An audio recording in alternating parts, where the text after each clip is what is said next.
Growing up in South Florida was a unique and interesting experience, considering the location, weather, and the midst of the Florida man.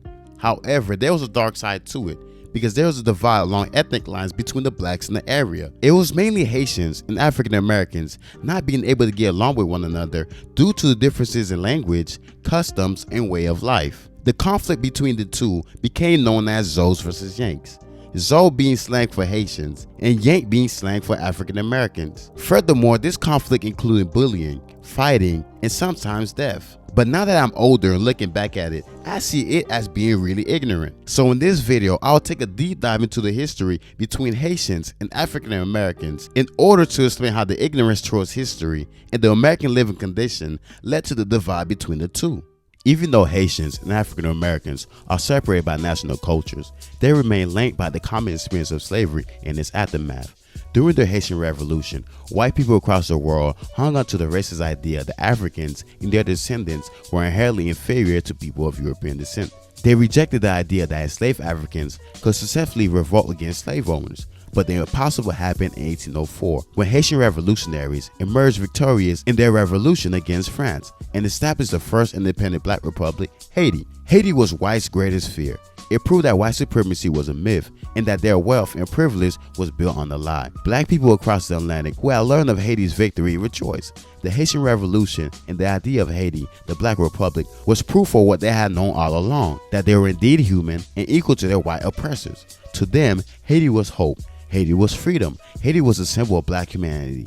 Thus, in 1824, the Haitian government sent a special mission to the United States to encourage American blacks, free men, and former slaves to immigrate to Haiti. Then again, just before the Civil War in America, the Haitian government opened up offices in U.S. cities to encourage black Americans to come to the country. However, perception and reality changed over time. Haiti's importance to the black diaspora became less known to Haitians and African Americans alike. As a result, when more Haitians started to migrate to America and build communities adjacent to African Americans, their relationship then resembled that of allies, but that of enemies. Haitian migration to the U.S. can be put into 4 different time frames, from 1780 to 1804, 1950 to the 1960s, 1970 to the 1980s, and from 1990 to 2000. Each gave Haitian immigrants different reasons to move and had different responses by Americans. The first migration was a response to the Haitian Revolution. After the outbreak of fighting, there was a panic exodus. Thousands of whites, free blacks, and slaves fled to American seaports, creating large French-speaking communities in New Orleans, Norfolk, Baltimore, New York City, and Boston. Some notable immigrants included Jean-Baptiste Point de Sable, a trapper who settled on the shore of Lake Michigan and established a trading post on the river at a point that would later become the city of Chicago. There was also Pierre Toussaint, a devout Catholic who came to New York as a slave. He became a prominent hairdresser to wealthy New York patrons and also became a fundraiser who helped the poor. Moving on, the second wave of Haitian migration didn't start until the 1950s, when François Papadoc Duvalier was elected president of Haiti and began a reign of terror. During that period, the vast majority of Haitians who came to the U.S. were either from the political and economic elite or from the newly emerging black bourgeoisie in Haiti. The U.S. actively encouraged Haitians to immigrate. U.S. consular officials rarely approved non-immigrant visas, and virtually all immigrants arrived legally via airplane. Then by the 1960s, immigrants to the United States were not only coming from Haiti's cities, but also coming from its villages and small towns. The vast majority of Haitians who immigrated to the U.S. during that period were mostly skilled and from the lower and middle classes. But as the number of French and Creole-speaking Haitians increased, the welcoming attitudes of the U.S. government and the American people cooled. However, after Lyndon B. Johnson became president in 1963, he focused on domestic issues in the expanding Vietnam War and regarded Haitian immigration as little more than a minor annoyance. As a result, more liberal U.S. immigration laws and the need of American businesses to restock their labor force, which was severely depleted by the Vietnam War, allowed Haitians to migrate with ease. Moving on, in 1971, François Papadoc Duvalier died due to a heart attack, but the reign of terror was continued when he was succeeded by his 19-year-old son, Jean-Claude Baby Doc Duvalier, thus beginning the third wave of migration, which lasted from 1971 to the 1980s. Those involved were the Haitians who moved to the cities but were unable to return to the rural areas or obtain visas through legal means. Many of them left the country illegally by boat.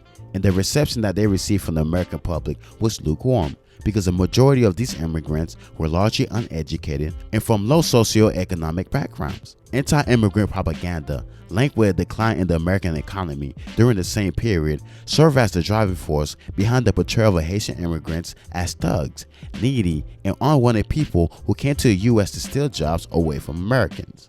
Moving on, from 1990 to 2000, through a sequence of events, Haitian migration to the U.S. fell, rose, then fell again, with Baby Doc being exiled, a series of military coups, puppet government, then the election of President Jean-Bertrand Aristide.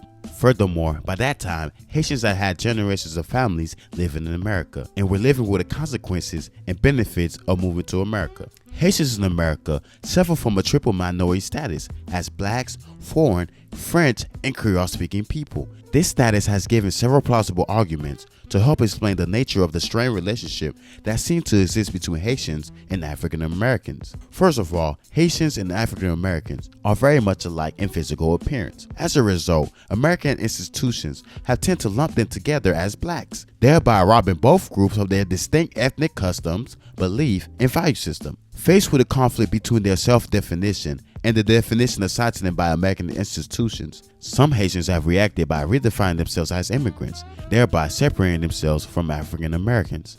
Second, Haitian immigrants cannot easily assimilate into Black American culture due to linguistic and cultural barriers. And since many African Americans are apt to view Haitian immigrants as taking away the gains they have made in this country, Haitians have been put on the defensive, thus making it harder for African Americans to open up their arms and welcome Haitians into their existing communities.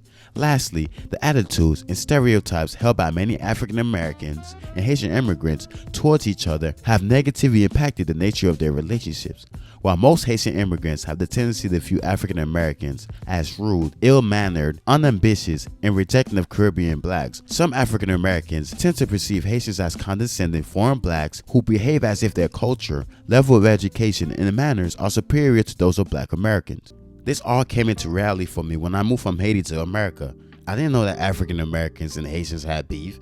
To me, we're all the same. I came from a country where it's mostly Black people, and I didn't have to think twice whether the person liked me or not, because I believe that we're all the same. But it wasn't like that in America, due to the fact that Haitians were different from Black Americans. And people tend to be scared or be wary of people that are different from them.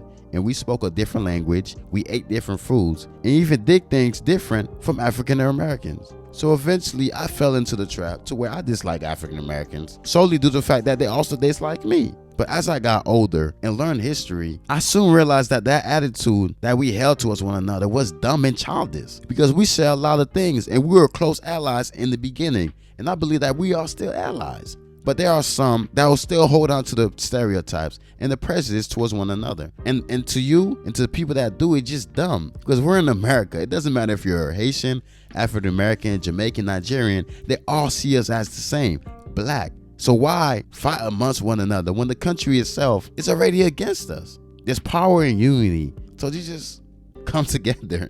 It's that simple. Simple concepts we learn as kids. But at the same time, we can still let the jokes fly in an appropriate manner. Yeah, we can make fun of one another. But we know when it's game time, we have to stick with one another. Because all our histories, it might be different, but at the same time, it's a shared history because we're all Black at the end of the day. And in America, we can't stand to be divided because we need all of our strength in order to continue this Black excellence.